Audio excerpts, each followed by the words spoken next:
आज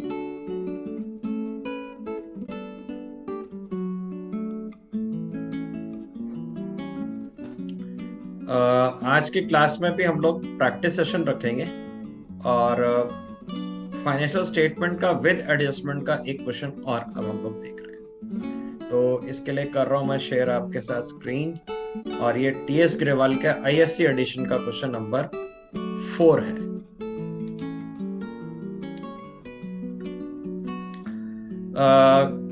trial balance में content जो है स्टॉक, फर्नीचर, प्लांट, ये सारी देख लेते हैं एक बार।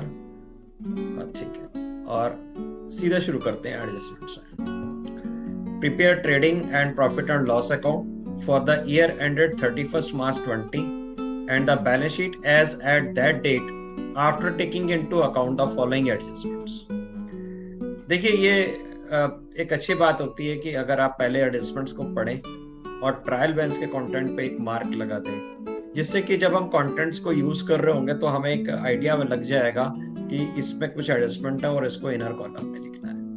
तो सबसे पहले दिया हुआ है जी outstanding liabilities for wages and salaries. तो एक छोटा सा कोई मार्क कोई भी वेजेस और सैलरीज के ऊपर लगा लेते हैं। तो मैंने वेजेस के ऊपर लगा दिया एक मार्क, फिर एक सैलरीज के ऊपर एक मार्क लगा दिया। फिर कहते हैं depreciation is to be provided at the rate of 5% on all fixed assets. अब देखिए, फिक्स एसेट्स में आपको याद करा दूं कि ऐसी सारी एसेट्स जो आप लंबे समय तक यूज करते हो, जिनको आपने 1 साल से ज्यादा समय तक इस्तेमाल करना है, वो आपकी फिक्स एसेट्स होती हैं। उनको हम लॉन्ग टर्म एसेट्स भी कहते हैं। अब जैसे कि फर्नीचर है, आप बहुत सालों तक यूज करते हो, तो फर्नीचर आपका फिक्स एसेट हो गया। तो एक फिक्स एसेट डेप्रिशिएट करना है तो भाई फर्नीचर को डेप्रिशिएट करना है, फर्नीचर फिक्स एसेट है। प्लांट एंड मशीनरी भी फिक्स एसेट्स है। और कोई एसेट ऐसी कोई फिक्स है देख लेता हूं मैं एक बार, और कोई नहीं है। तो अगर हम कैटेगरी को रिकॉल करें तो क्या है कि दो मेन कैटेगरी हैं, non current assets and current assets. Current assets ऐसी सारी एसेट्स होती हैं जो साल भर के अंदर अंदर यूज हो जाती हैं, कंज्यूम हो जाती हैं, खत्म हो जाती हैं या कैश में बदल जाती हैं, वो चेंज हो जाती हैं, कैश में परिवर्तित हो जाती हैं, यानी कि वो एक तरह से खत्म हो जाती है। अब जैसे कि स्टॉक है, स्टॉक करंट एसेट है। स्टॉक है, आपने शॉप में रखा हुआ है, स्टोर में रखा हुआ है, उसको आप बेच देते हो, खत्म हो गया, तो वो भी एसेट है। पर कौन सी एसेट है? Current asset. अब प्लांट है, मशीनरी है, ये कई साल तक यूज करते हो। जिन एसेट्स को 1 साल से ज्यादा समय तक, लंबे समय तक आप यूज करोगे, लॉन्ग टर्म समय तक यूज करोगे, वो फिक्स एसेट्स होती हैं या नॉन करंट एसेट्स होती हैं। तो उन्होंने बोला क्या है कि आप क्या करो, जो नॉन करंट एसेट्स हैं, जो फिक्स एसेट्स हैं, उसको आप डेप्रिशिएट करो। तो फर्नीचर और प्लांट एंड मशीनरी ये आपकी फिक्स एसेट्स हैं। तो ये आपको एडजस्टमेंट नंबर 3 में कहा गया था। हमने एडजस्टमेंट नंबर 3 के ऊपर के अकॉर्डिंगली एक मार्क लगा दिया। मार्क लगाने का जो मेन आइडिया है वो ये है कि इसको हमने इनर कॉलम में लिखना है, क्योंकि इसमें कुछ एडजस्टमेंट्स हैं इससे रिलेटेड। फिर इसके बाद दिया हुआ है कि included in plant and machinery machine purchase for ₹10,000 on 1 अक्टूबर 2019। तो यहाँ पर एक एडजस्टमेंट और है, तो प्लांट एंड मशीनरी पे हमने एक मार्क और लगा दिया, क्योंकि इसमें 2 बार एडजस्टमेंट्स करनी पड़ेगी। उन्होंने क्या बताया कि एक नई मशीन जो है हमने वो खरीदी है 1 अक्टूबर 2019। ये जितने भी एडजस्टमेंट्स हैं हम अभी लास्ट क्लास में भी डिस्कस कर चुके हैं, प्रीवियस क्वेश्चंस के अंदर भी। अब एक थोड़ा सा और नया पार्ट यहाँ पर आ गया कि insurance premium paid in advance. Insurance का पैसा हमने एडवांस में पे कर दिया है। अगर हमने इंश्योरेंस का पैसा एडवांस में पे कर दिया तो उसमें से जितना पार्ट एडवांस का है, जो नेक्स्ट ईयर का है, वो हम यहाँ से हटा के नेक्स्ट ईयर में कैरी फॉरवर्ड कर देंगे। तो अभी हम प्रैक्टिकली क्वेश्चन को जब करेंगे तो फिर विस्तार से समझेंगे। तो हमने एक मार्क इंश्योरेंस प्रीमियम के ऊपर भी। अब जब हमने इनके ऊपर सारे मार्क लगा दिए, अब हम क्वेश्चन को स्टार्ट करेंगे। और मैं चल रहा हूँ आपके साथ व्हाइट बोर्ड पे, और व्हाइट बोर्ड पे हम लोग एक एक करके इसके कंटेंट्स को शिफ्ट करेंगे। तो सबसे पहले trading profit and loss account बना रहे हैं। तो स्टार्टिंग में आपको पता ही है, इसमें कुछ बताने वाली बात नहीं है। यहाँ पे ओपनिंग स्टॉक होता है, तो मैंने ओपनिंग स्टॉक लिख दी हेडिंग। इसके बाद आप यहाँ पे परचेजेस लिखते हो। और परचेजेस को इनर कॉलम में ही लिखा जाता है, क्योंकि इसमें लगभग हर क्वेश्चन में रिटर्न्स तो रहती है। तो परचेजेस में से अगर कोई रिटर्न्स है तो वो लेस करके लिखनी होती है। दूसरी तरफ आपके पास सेल्स है और सेल्स में से रिटर्न्स लेस करके लिखनी होती हैं। और ये मुझे पता है कि ये ऐसा होता है, इसलिए मैं इनकी फिक्स प्लेसेस है तो इनको पहले लिख दे रहा हूँ। और यहाँ पर आ जाता है क्लोजिंग स्टॉक। इसके अलावा आप क्या करते हो, जो ट्रेडिंग अकाउंट जब आप बनाते हो तो ट्रेडिंग अकाउंट में आप कुछ जो कंटेंट्स हैं वो ध्यान ये रखना होता है कि जो ऊपर अब बचे हुए कंटेंट्स हैं वो डायरेक्ट एक्सपेंस लिखने हैं, और नीचे जो है आपको प्रॉफिट एंड लॉस में इनडायरेक्ट एक्सपेंसेस को लिखना है। तो चलिए शुरू करते हैं हम एक ऐसी क्वेश्चन के पार्ट को लेकर के। तो सबसे पहले इन्होंने स्टॉक दिया हुआ है ओपनिंग, जो कि 25,000 रुपीज का है। तो ओपनिंग स्टॉक हम ट्रेडिंग अकाउंट में लिख दें। सबसे पहले ओपनिंग स्टॉक ही लिखा जाता है, ये हमने लिख दिया 25,000। इसके बाद फर्नीचर, प्लांट एंड मशीनरी और डेटर्स, ये तीनों की तीनों चीजें जो हैं ये हमारी एसेट्स हैं, तो इनको हम बैलेंस शीट में ले जाते हैं और बैलेंस शीट में लिखते हैं।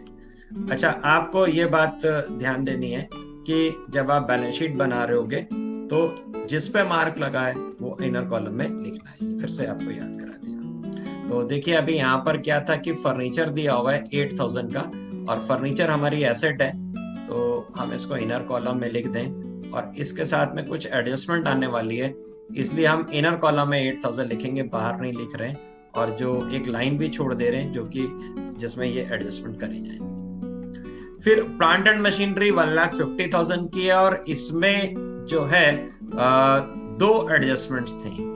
तो हम प्लांट एंड मशीनरी को इनर कॉलम में लिख दे रहे 1,50,000, और अनुमान से 3 लाइनें छोड़ देते हैं यहाँ पर। इसके बाद हम डिस्कस करेंगे, यहाँ से लिखेंगे आगे से। इसके बाद हमें दिए हुए थे डेटर्स, उन डेटर्स को लिखते हैं। डेटर्स के साथ में कोई भी एडजस्टमेंट नहीं है, और चूंकि एडजस्टमेंट कोई नहीं है तो डेटर्स एसेट में बाहर सीधा सीधा लिख दिए जाए 30,000 रुपीज। जिसमें कुछ एडजस्टमेंट है उसको इनर कॉलम में लिखना है, क्योंकि प्लस माइनस करना है। तो हमने डेटर्स भी लिख दिए, प्लांट एंड मशीनरी लिख दिया और फर्नीचर लिख दिया। इसके बाद वेजेस दी हुई है और वेजेस पे एक मार्क लगा हुआ है। देखिए वेजेस जो है वो डायरेक्ट एक्सपेंस है, ये आप फैक्ट्री में पे करते हो, जो लोग आपके यहाँ काम करते हैं, जो वर्कर्स हैं उसको पेमेंट करते हो, तो उसको हम वेजेस कहते हैं। और वेजेस पे एक मार्क लगा हुआ था। मार्क लगा होने का मतलब क्या है कि कुछ इसके साथ में एडजस्टमेंट है, तो मैं एक लाइन छोड़ूंगा और इसका अमाउंट जो है वो इनर कॉलम में लिखूंगा, और इसका वेजेस का अमाउंट है जी 12,000 रुपीज, ये इनर कॉलम में लिख दिया। इसके बाद हमें सैलरीज दी हुई हैं, और सैलरीज जो है वो हमारा इनडायरेक्ट एक्सपेंस होता है। अब सैलरीज चूंकि इनडायरेक्ट एक्सपेंस होता है तो इसको हम प्रॉफिट एंड लॉस में लिखेंगे, और टू सैलरी लिख रहा हूं मैं यहाँ पर। इनडायरेक्ट एक्सपेंस है इसलिए प्रॉफिट एंड लॉस में आएगा। सैलरी का जो अमाउंट है वो 20,000 है, और यहाँ पे भी एक मार्क लगा हुआ था तो इसलिए मैंने इसको इनर कॉलम में लिख दिया 20,000 और एक लाइन भी छोड़ दी। सैलरीज के बाद हमें बैड डेट्स दी। बैड डेट्स का मतलब क्या है, हमारा जो है ये पैसा डूब गया है। तो अगर ये पैसा हमारा डूब गया है तो हमने इसको क्या करना है भाई, इसको लॉस दिखाना है। और लॉस कहां पर दिखाएंगे हम, प्रॉफिट एंड लॉस अकाउंट में। तो बैड डेट्स का अमाउंट है 1,000 रुपीज। बैड डेट्स 1,000, तो 2 बैड डेट्स 1,000, और इनर कॉलम में नहीं लिखेंगे क्योंकि कोई एडजस्टमेंट नहीं है, सीधा आउटर में लिख देंगे। फिर इसके बाद दिए हुए हैं आपको परचेजेस आपको पता है ट्रेडिंग अकाउंट में सेकंड आइटम ऊपर से लिखा जाता है। तो परचेजेस का अमाउंट है 1,20,000, ये हमने परचेज का अमाउंट वहां पे लिख दिया। परचेजेस के बाद इलेक्ट्रिसिटी एक्सपेंसेस दिए हुए हैं। इलेक्ट्रिसिटी एक्सपेंसेस इनडायरेक्ट एक्सपेंसेस हैं, और ये प्रॉफिट एंड लॉस में लिखे जाएंगे। तो नीचे हम प्रॉफिट एंड लॉस अकाउंट बना रहे हैं, यहाँ पर हम लिख देते हैं आकर के टू इलेक्ट्रिसिटी एक्सपेंसेस। और इलेक्ट्रिसिटी एक्सपेंसेस का अमाउंट था भाई ₹1200, 1200। फिर इसके बाद हमें दिया हुआ है टेलीफोन एक्सपेंसेस, ये भी इनडायरेक्ट एक्सपेंसेस है, और इसको भी हम प्रॉफिट एंड लॉस अकाउंट में लिखेंगे। टेलीफोन एक्सपेंसेस, और इनका अमाउंट था 2400। फिर टेलीफोन एक्सपेंसेस के बाद general expenses, postage and courier, ये दोनों इनडायरेक्ट एक्सपेंसेस हैं, इनको भी यहां लिख दें। टू जनरल एक्सपेंसेस, इसके बाद पोस्टेज एंड कुरियर, ये भी इनडायरेक्ट एक्सपेंसेस हैं, और जनरल एक्सपेंसेस का अमाउंट है 3000 और पोस्टेज का 1800, 3000 एंड 1800 इसके बाद हमें रिटर्न्स इनवर्ड दिए हुए हैं। रिटर्न्स इनवर्ड का मतलब आपको याद ही होगा, सेल्स रिटर्न है, और सेल्स रिटर्न जो है वो सेल्स में से लेस होंगी। तो यहाँ पर हम इनर कॉलम में 900 माइनस वाली जगह पे लिख देंगे। अभी जब हमें सेल्स पता होंगी तो सेल्स लेस करके फाइनल नेट सेल्स को लिख दिया जाएगा। फिर इंश्योरेंस प्रीमियम है 1500 रुपीज का, ये इनडायरेक्ट एक्सपेंस है, और इसके साथ में एक एडजस्टमेंट दी है, तो इसको हम इनर कॉलम में लिखेंगे। तो टू इंश्योरेंस प्रीमियम, और अमाउंट है जी इसका 1500, इसके साथ एडजस्टमेंट थी इसलिए मैंने एक जगह छोड़ दी इसके लिए, और इनर कॉलम में भी लिख दिया। इसके बाद हमें कैश इन हैंड और कैश एट बैंक दिया हुआ है, दोनों के दोनों हमारे एसेट्स हैं, बैलेंस शीट में ले जाएं, कैश इन हैंड और cash at bank. Cash in hand और cash at bank, both are asset. Cash at bank, तो कैश इन हैंड था भाई 2500 और बैंक में है 40,000, तो 2500 एंड 40,000 रुपीज, ये दोनों एसेट्स को हमने लिख दिया। अब डेबिट के सारे आइटम्स खत्म हो गए, अब हम शुरू करेंगे क्रेडिट के आइटम्स को देखते हैं। तो सबसे पहले दिया हुआ है सेल्स 2,27,800, सेल्स हमें मालूम है, और कहाँ लिखनी है, ट्रेडिंग अकाउंट में। तो सेल्स का अमाउंट था 2,27,800, तो इसको इसमें से माइनस कर देंगे तो ये हो जाएगा आपका 9,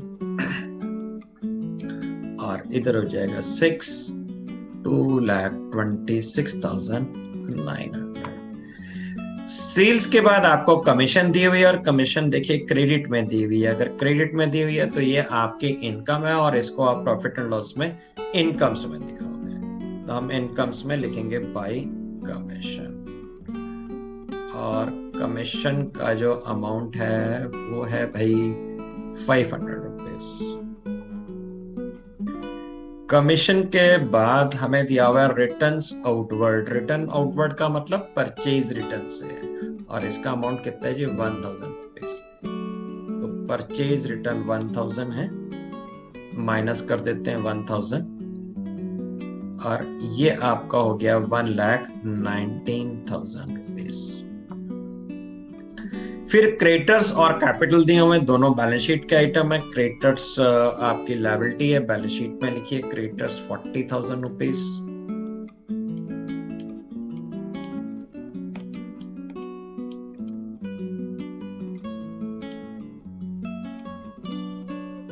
बैलेंस शीट में आ जाते हैं और हम लोग लिखते हैं क्रेडिटर्स। क्रेडिटर्स हैं आपके 40,000 के। इसके बाद आपको कैपिटल दिया हुआ था, कैपिटल कितना है बैलेंस शीट में लिखना है, आपको पहले से ही पता है, और ये है 1,50,000 रुपीज। इसको हम इनर कॉलम में ही लिखेंगे क्योंकि इसके साथ में कुछ ना कुछ एडजस्टमेंट तो रहती है, प्रॉफिट होगा या लॉस होगा। अगर कोई प्रॉफिट है तो ऐड होगा, और अगर कोई लॉस है तो उसको आपने लेस करना है। अब इस तरीके से हमने इसमें जो ट्रायल बैलेंस है उसके सारे कंटेंट्स को यूज कर लिया। अब हम आते हैं इसकी एडजस्टमेंट्स के ऊपर। तो दिया हुआ है closing stock was valued at 7,000। जो क्लोजिंग स्टॉक है वो दो जगह पे लिखनी है हम सारी चीजें। तो एक तो क्लोजिंग स्टॉक आपका एसेट्स में जाएगा, और इसका अमाउंट 7000 है। और दूसरा ये ट्रेडिंग में क्रेडिट होगा क्योंकि ये सेल नहीं हुआ, इनफैक्ट मैं ट्रेडिंग में पहले लिख करके यहाँ पे मूव हो रहा है। तो क्लोजिंग स्टॉक आपका 7000 इसका है। फिर इसके बाद नेक्स्ट एडजस्टमेंट दिया हुआ है कि outstanding liabilities for wages were 600 rupees की वेजेस ऐसी हैं जो आउटस्टैंडिंग है। आउटस्टैंडिंग मतलब पेंडिंग है, अभी आपने दी नहीं। ये हमने लास्ट क्लास में भी डिस्कस किया था कि अगर कोई एक्सपेंस आउटस्टैंडिंग है तो पहले उसमें ऐड करके उसका सही अमाउंट लिखा जाएगा। तो आउटस्टैंडिंग अमाउंट है जी यहाँ पर 600। अब जो आउटस्टैंडिंग अमाउंट आपका 600 है ये हमने उसमें ऐड कर दिया और हमने बताया कि वेजेस का जो सही अमाउंट है वो है 12,600, जिसमें से हम 12,000 पे कर चुके हैं और 600 रुपीज अभी भी हमारा देना। ये जो आउटस्टैंडिंग है ये अब साथ के साथ आपने अभी इसका मतलब पे नहीं किया तो इसका मतलब क्या है, ये आपकी लायबिलिटी। तो सेकंड इफेक्ट क्या दिखाना होगा आपको, बैलेंस शीट में उतने आउटस्टैंडिंग वेजेस को लायबिलिटी के तौर पे दिखाना होगा। तो आउटस्टैंडिंग वेजेस हैं जी 600 रुपीज। फिर इसके बाद आपको क्वेश्चन में उन्होंने बताया कि सैलरीज का अमाउंट 1400 रुपीज का बाकी है। तो अब सैलरीज का अमाउंट 1400 बाकी है तो ठीक इसी तरीके से हम यहाँ पर चलेंगे और जो सैलरी का अमाउंट है उसके ऊपर भी हम ऐसे लिख देंगे। चलिए अब हम चल रहे हैं आगे। तो सैलरीज का जो 1400 आउटस्टैंडिंग है वो सैलरीज के अमाउंट में उतना प्लस करना है। प्लस क्यों करना है, क्योंकि हमें सही अमाउंट पता करना है जी कितना सैलरी का अमाउंट है। और साथ के साथ जो जब हमें पूरा अमाउंट पता चल गया उसके बाद फिर हमने उसको शो करना है कितनी लायबिलिटी के तौर पे भी दिखाना है।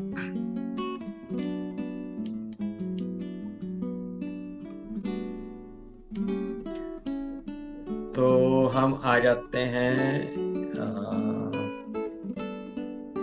सैलरी में 1400 रुपीज का आउटस्टैंडिंग ऐड करना है। तो प्लस आउटस्टैंडिंग 1400, इसका मतलब सही मायने में सैलरी जो थी वो 21,400 की थी। आपको ये याद ही होगा एक्रूअल बेसिस पे बुक्स मेंटेन करते हैं, जितना भी बन गया है जो एक्सपेंस बन गए जो हैं उस पीरियड के वो लिखना है irrespective of the fact whether they are paid और अनपेड। टोटल कितने बनते हैं वो हमने लिखना होता है। तो सैलरी 1400 रुपीज की मिलाने के बाद सही सैलरी 21,400 है और चूंकि अभी इतनी सैलरी पे नहीं करी है तो सेकंड इफेक्ट क्या देना होगा, इसको हमने बतौर लायबिलिटी दिखाना है। तो बैलेंस शीट में हम ले आए हैं और बैलेंस शीट में हम लोग लिख रहे हैं आउटस्टैंडिंग सैलरी 1,400। आपको ये बात तो याद ही है कि हर एडजस्टमेंट को आपने दो जगह पर लिखना होता है। इसके बाद कहते हैं कि depreciation is to be provided at the rate of 5% on all fix assets. यहाँ पे दो ही फिक्स एसेट्स थी हमारे पास और दो फिक्स एसेट्स हैं, उनके ऊपर हमें डेप्रिसिएशन लगाना है, पर कितना लगाना है 5%। एक और इंफॉर्मेशन इसी से रिलेटेड है जो अगले पॉइंट में दिया हुआ है, included in the plant and machinery is a machine for ₹10,000 purchased for ₹10,000 on 1st October 2019। अब देखिए यहाँ पर जो प्लांट एंड मशीनरी है ये 1,50,000 की है। वो कहते हैं कि इसके अंदर एक नई मशीन हमने खरीदी थी जो कि 10,000 रुपीज की खरीदी थी और 1st October 2019 की खरीदी थी। तो अब इसको हम व्हाइट बोर्ड पे समझते हैं वो क्या कहना चाहते हैं। देखिए इन फैक्ट में क्या है कि स्टार्टिंग में 1,40,000 रुपीज की मशीन रही होगी, फिर उसके बाद इन्होंने 10,000 रुपीज की एक और नई मशीन खरीद ली और इस तरीके से टोटल मशीनें जो है वो कितनी हो गई हैं जी 1,50,000 की। तो बिगिनिंग में ये मशीन थी 1,40,000 की, फिर न्यू परचेज करी इन्होंने 40,000 रुपीज की और टोटल एट द एंड जो है वो है आपकी 1,50,000। एक बार मैं क्वेश्चन फिर से बताऊं आपको दिखा दूं। प्लांट एंड मशीनरी में इस समय 1,50,000 रुपीज का बैलेंस दिख रहा है। उन्होंने आगे आपको बताया एडजस्टमेंट नंबर 4 में कि एक नई मशीन खरीदी गई थी 1st October 2019 को। तो अगर 1 अक्टूबर 2019 को मशीन खरीदी गई थी और वो 10,000 की थी, तो इसका मतलब शुरू में मशीन कितने की रही होंगी? 1,40,000 की। और आपके नई खरीद ली 10,000 की और टोटल अब कितनी हो गई? 1,50,000 की। ये वाली मशीन जो है वो शुरू से ही चल रही है, पूरे साल आपने यूज करी। पर ये वाली मशीन जो है आपने 1 अक्टूबर 19 में खरीदी, बीच में खरीदी। तो ये मशीन जो है आपने, जो 10,000 की मशीन है, ये आपने पूरे साल नहीं यूज करी, और पूरे साल जो मशीन यूज करी है वो है जी आपके 1,40,000। तो यहाँ पे करना क्या है कि दोनों का अलग अलग डेप्रिसिएशन। जो 1,40,000 की मशीन है उसके ऊपर आप 5% डेप्रिसिएशन लगाओगे और पूरे साल के लिए लगाओगे, क्योंकि आपने पूरे साल यूज किया। तो 1,40,000 का जो है पूरे साल का अगर हम डेप्रिसिएशन निकालेंगे तो ये आ जाएगा आपका 7,000 रुपीज। ये जो 10,000 रुपीज की मशीन है, इसके ऊपर आप 5% का डेप्रिसिएशन तो लगाओगे, और पर आप लगाओगे 6 मंथ्स के लिए या हाफ ईयर कह लीजिए। 6 मंथ्स के लिए क्यों? क्योंकि इसको आपने 1 अक्टूबर में खरीदा, तो अगर 1 अक्टूबर में खरीदा और 31 मार्च 20 को बुक्स क्लोज करी जा रही है, तो अक्टूबर, नवंबर, दिसंबर, जनवरी, फरवरी, मार्च, आपने इसको यूज कितने समय किया? केवल 6 मंथ यूज किया। तो 6 मंथ्स का डेप्रिसिएशन लगेगा। तो डेप्रिसिएशन कितना हुआ आपका? अगर हम पूरे साल का लगाते तो 500 और हाफ ईयर का कितना हो गया? 250। तो इस तरीके से पूरी मशीनों के ऊपर जो डेप्रिसिएशन निकल के आ रहा है वो आ रहा है 7,250 का। हम 1,50,000 के ऊपर सीधा सीधा डेप्रिसिएशन नहीं लगा सकते, क्योंकि एक मशीन बीच में खरीदी है। जो बीच में खरीदी है वो आधे साल यूज हुई है, तो उसके ऊपर आधे साल का डेप्रिसिएशन होना है। जो शुरू से मशीन चल रही थी उसके ऊपर पूरे साल का डेप्रिसिएशन होना है। तो यहाँ पर एडजस्टमेंट तो बेशक दो अलग अलग बताई गई हैं, हम इसको एक साथ भी लिख सकते हैं और हम ऐसे ही करेंगे। और यहाँ पर 1,50,000 की जो मशीन थी वो दोनों जोड़ के लिखी गई हैं, तो हम यहाँ पर डेप्रिसिएशन भी जोड़ के लिख दे रहे हैं। और तो डेप्रिसिएशन कितना है? 7,250 रुपीज। तो अब हमारे पास जो बैलेंस बच के आ रहा है वो आ रहा है 1,42,750। 7,250 इसमें से यूज हो गया, डेप्रिशिएट हो गया। फिर हम देखें, उन्होंने कहा था कि 5% सारी फिक्स एसेट्स के ऊपर लगाना है। तो फर्नीचर भी एक हमारी फिक्स एसेट है। ऐसी एसेट जो लंबे समय तक, 1 साल से ज्यादा समय तक, जो लॉन्ग टर्म तक यूज कर रहे होते हैं, वो फिक्स एसेट्स होती हैं। तो फर्नीचर हमारा फिक्स एसेट है, इसके अलावा हमारे पास और कोई भी फिक्स एसेट नहीं है। तो फर्नीचर के ऊपर भी डेप्रिसिएशन लगाना है, तो मैं यहीं पे कैलकुलेट कर देता हूँ। 8,000 के ऊपर 5% का डेप्रिसिएशन लगेगा और फुल ईयर के लगेगा। तो फुल ईयर का डेप्रिसिएशन अगर आप लगाएंगे तो it will be 400 rupees. Minus कर देते हैं इसमें से हम डेप्रिसिएशन 400 रुपीज, और इसकी वैल्यू जो रह जा रही है वो 7,600 रुपीज। आपने अभी तक एक इफेक्ट दिया। जब भी आप क्वेश्चन को कर रहे होते हो और एडजस्टमेंट दी होती है, तो आपको ध्यान रखना है कि हमेशा उसके 2 इफेक्ट होंगे, क्योंकि पूरा पार्ट हमने डील करना होता है। 2 डुअल एंट्री सिस्टम है, डुअल इफेक्ट देना है, सेकंड इफेक्ट भी देना है। तो जितनी जितनी ये एसेट्स डेप्रिशिएट हो गई, उतने रुपए का हमें साथ के साथ जो है आपने यहाँ पर आकर के प्रॉफिट एंड लॉस में उतना अमाउंट और खर्चे के तौर पे भी दिखाना है। तो हम यहाँ पर आएंगे और लिखेंगे कि भाई इतने रुपए की एसेट डेप्रिशिएट हो गई, इतने रुपए का हमारा और एक्सपेंस है। तो depreciation on plant and machine ये था भाई 7,250। और इसी तरह से डेप्रिसिएशन जो है वो आप लगा रहे हो फर्नीचर के ऊपर। तो फर्नीचर के ऊपर जो डेप्रिसिएशन आया था वो 400 रुपीज आया था। ये आपने पहले से ही किया हुआ है, ये दोनों एडजस्टमेंट हम प्रीवियस क्लासेस में भी डिस्कस कर चुके हैं। अब हम अगली एडजस्टमेंट पे आ रहे हैं, और इसमें इंश्योरेंस प्रीमियम को जो है एडवांस में पे कर दिया गया। थोड़ा सा कॉन्सेप्चुअली क्लियर करने के लिए मैं व्हाइट बोर्ड पे अलग से एक एग्जांपल लेके आपको समझाता हूँ। देखिए, अगर कोई एक्सपेंस, अगर आप एक्सपेंस को एडवांस में पे कर देते हो, जब आप एडवांस में दे दोगे, तो एडवांस का मतलब क्या है? नेक्स्ट ईयर का। आपने अगले साल का खर्चा भी पे कर दिया, तो भाई वो खर्चा इस साल का नहीं है, वो तो एडवांस का मतलब भी नेक्स्ट ईयर का है। तो वो खर्चा यहाँ का नहीं है, वो खर्चा नेक्स्ट ईयर का, तो यहाँ से वो हटाया जाएगा। आपने जो एक्सपेंसेस लिखे हुए, जितना एक्सपेंस दिया गया है उसमें से उस पार्ट को हटाएंगे और उसको मूव कहाँ करेंगे हम, नेक्स्ट ईयर के लिए। नेक्स्ट ईयर के लिए क्यों मूव करेंगे, क्योंकि वो नेक्स्ट ईयर के एक्सपेंस है तो नेक्स्ट ईयर लिखा जाएगा। तो अब क्योंकि हमने उसको एडवांस में पे कर दिया है, वो आगे काम आने वाला है, तो वो हमारे लिए एसेट हो जाता है। तो एक्सपेंसेस के लिए क्या इफेक्ट देना होता है, सबसे पहले तो आप प्रॉफिट एंड लॉस या ट्रेडिंग अकाउंट में जहां पे भी उस एक्सपेंस को लिख रहे हो उसमें से उसको माइनस करोगे। माइनस करके दूसरा काम क्या करोगे, बैलेंस शीट में ले जाओगे और बैलेंस शीट में जाकर के इसको क्या करोगे, एज ए एसेट शो करोगे। ठीक इसके उल्टा आप अभी पहले भी समझ के आए हैं, उल्टा था आउटस्टैंडिंग के लिए। अगर कोई एक्सपेंस आउटस्टैंडिंग है,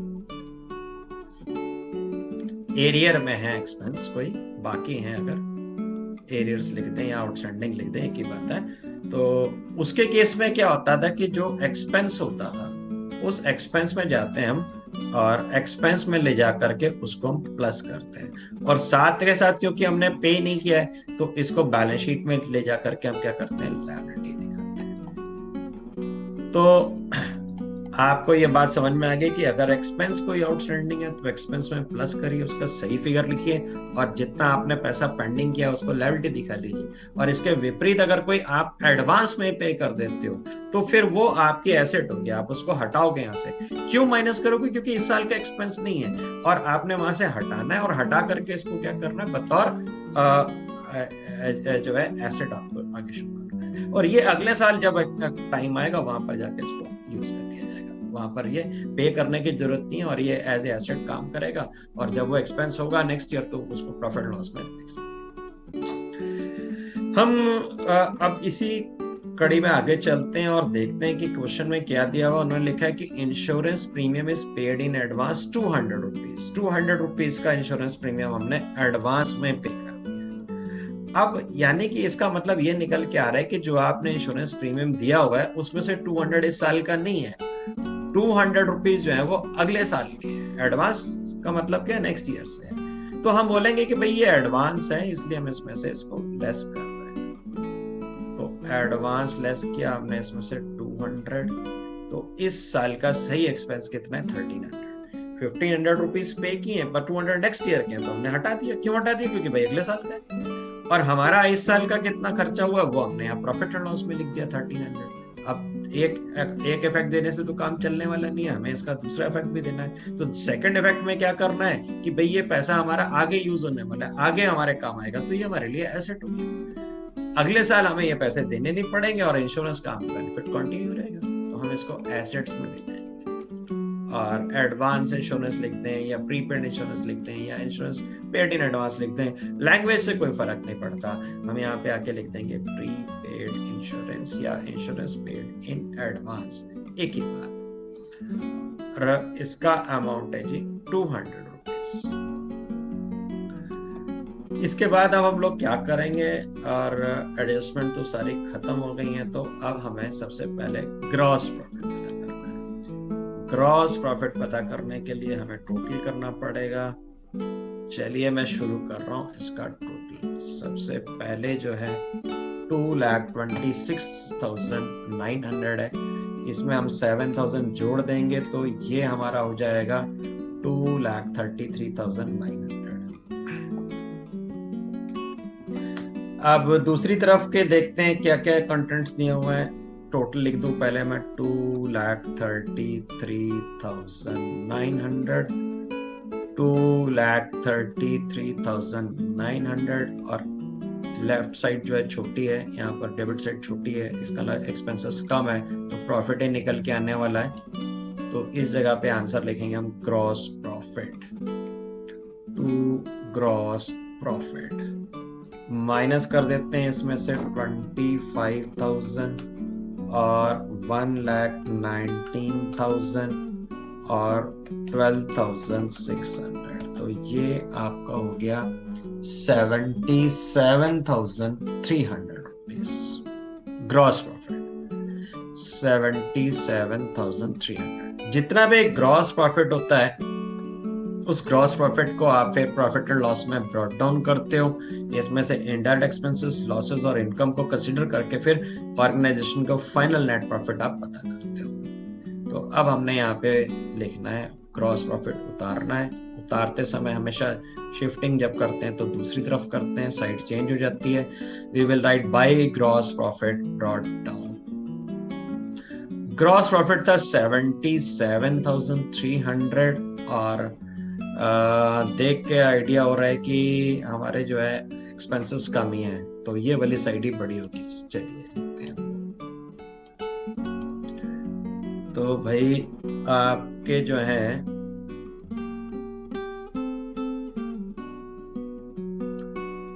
77,300 प्लस 500 क्रेडिट में टोटल हो गया 77,800 रुपीज। 77,800 और इसमें से अब हम माइनस करेंगे तो नेट प्रॉफिट हमें मिल जाएगा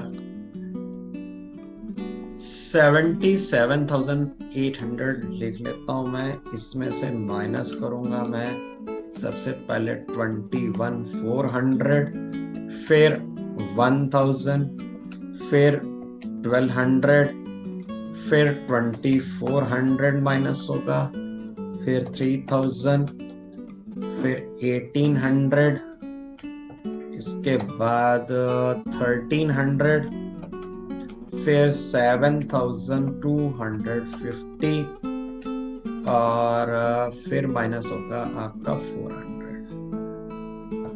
ये आपका आ जा रहा है 38,050 रुपीज। 38050 38050। ये जो 38,050 का प्रॉफिट है ये मालिक का प्रॉफिट है, उसके कैपिटल अकाउंट में हम इसको ट्रांसफर कर देंगे। तो कैपिटल अकाउंट में जाते हैं और कैपिटल में ऐड कर देंगे, क्योंकि हमने अकाउंट तो बनाया नहीं है, तो यहीं पे कैपिटल में हम एडजस्ट कर देंगे। तो प्लस नेट प्रॉफिट 38,050 और इस तरह से ओनर की जो इक्विटी हो गई वो हो गया जी 1,88,050। अब हम इसमें प्लस करते हैं बाकी की सारी चीजों को। तो प्लस करता हूं मैं इसमें 40,000, फिर इसमें प्लस करूं मैं 600, फिर इसमें मैं प्लस करूं 1,400। तो ये टोटल आ जा रहा है मेरे पास 2,30,050 रुपीज। 2,30,050। अब हम दूसरी साइड का टोटल भी इसी तरीके से चेक कर लेते हैं।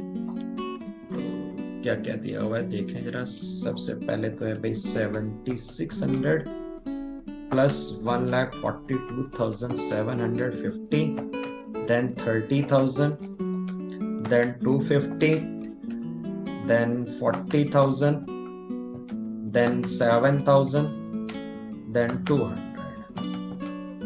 तो ये आपका अमाउंट आ रहा है 2,30,050।